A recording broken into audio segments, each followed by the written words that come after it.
आज आहे जत्रा म्हणून चुलीवर बसल्या भाकरी सत्रा. तर आज भाकरीला सुरुवात दुपारीच केली होती, कारण संध्याकाळी माणसं जेवायला येणार होते. मग चुलीवरच्या भाकरी कशा संध्याकाळपर्यंत मऊ मऊ छान अशा राहतात, म्हणून चुलीवरती सुरुवात केली होती आणि गॅसवरच्या असं गौरीसारखे धपाटे थापल्यागत राहतात. इकडे पीठ मळायचा कार्यक्रम चालला होता आणि इकडे मला न बोलवताच खाटकुटचा कार्यक्रम सुरू झाला. मी पण माझ्या हुशारीने कानाचा घेतला आणि तुमच्यापर्यंत हा क्षण पोचवला.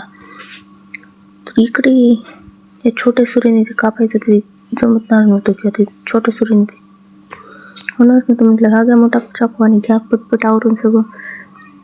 वेळ नाही आपल्याकडं. जवळजवळ दुपार होत आली होती.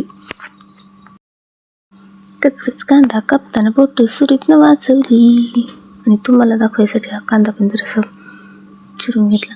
कांदा कोथिंबीर चिरून ठेवून इकडे बघा, इकडे आपलं पातेलं गरम झालं होतं म्हणून याला पाण्याने आंघोळ घातली आणि याने पाण्यालाच गरम करून ठेवलं. वरून ऊन खालून ऊन. आणि कसं आहे मटण चिरलेले तुम्हाला जरासं नाही दिसत. कांद्याने कापताना फार रडवलं म्हणून त्याला आता मी चांगलं बुदरलं पातेल्यात घालून. तर याला सोबत जरासं तेल लावून बुदरलं, म्हटलं चांगला मार बसेल, चव पेटेल.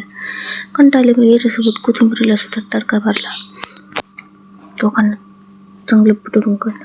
चांगलं बुदरून झाल्यानंतर मी कांदा कोथिंबीर बदलल्यामुळे लहान लहान लेकरं घाबरून पळून गेली. इकडे येऊन पाहिलं तर इकडं अजूनही भाकरींचा डाग चालूच होता. आता जवळजवळ 4 वाजत आले होते, पण भाकरी काही थांबायचं नाव घेत नव्हतं. इकडे परत चुलीवरती मस्तपैकी हळदीचा लेप लावून मटण तयार होतं. आता हे काढत होते आणि याच्यात दुसरं परतायचं काम चाललं होतं.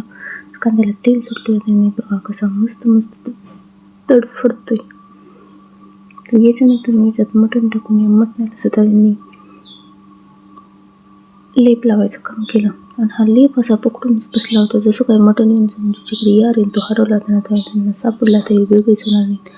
असे एकमेकांची घट्ट मैत्री पाहून आनंदाचे अश्रू आले. आनंदाच्या अश्रूला पुण्याचं पुन्हा एकदा हळदीचा लेप चढवायचं काम सुरू केलं. मी त्यांना ठेवून हळद तेलात टाकून लेप लावायचा होता.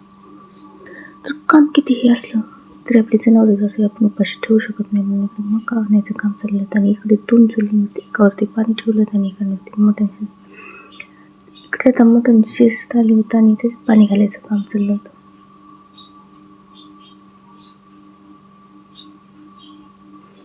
त्याच्यात पाणी घालून पुन्हा एकदा याच्यावरती झाकून ठेवून याला पुन्हा एकदा शिजायला ठेवून आता आपण आपल्या लोकवडे. तर मला आता स्वतःच आवरायचं होतं, तर म्हटलं बघा हा मी ड्रेस साडी वेअर करण्यानंतरचा आफ्टर लुक. त्याच्यानंतर काढून कढायला घालायचं होतं आणि काढून कढायला घालायसाठी मसाल्याचे पावडर काढले होते. हे सगळे मसाले बघून तर एखादं पळून गेलं असतं, मी पळून जाणार ऐकले नाही. म्हटलं थांबा, तुम्हाला कालवण कसं केले ते दाखवल्याशिवाय पळून द्यायचं नाही. तर या प्रकारे चला तडतड करत होता आणि याच्यात रस्सा ओतायचं काम चाललं होतं, मटण टाकायचं काम चाललं होतं. तर बघा आमच्या गावाकडे या टाईपने रस्सा असतो, या टाईपची यात्रा असते. तुम्हाला गावाकडची यात्रा आवडतात का?